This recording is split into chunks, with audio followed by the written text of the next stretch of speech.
Who doesn't love a little extra surprise when you turn the lights out and it's dark? These are glow-in-the-dark stars, and the company was kind enough to send me these. They are plastic, and they're all different sizes. There's one that's stuck inside of the bag. Now, these are not adhesive on the back. It comes with the putty. So you could actually use these stars for other things besides sticking on the walls and ceilings. You can see there are not only stars, but there are some bonus shapes.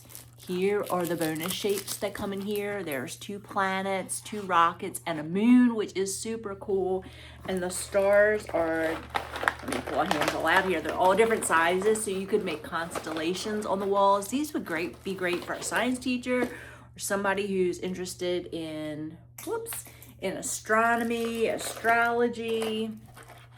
Let me hold these up. It's hard to hold on to them.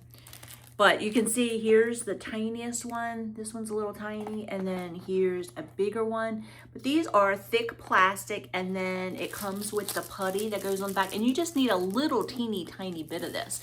But this will make it so that you can get them off your walls really easy. So if you know a science teacher or a science buff, these would be really cool.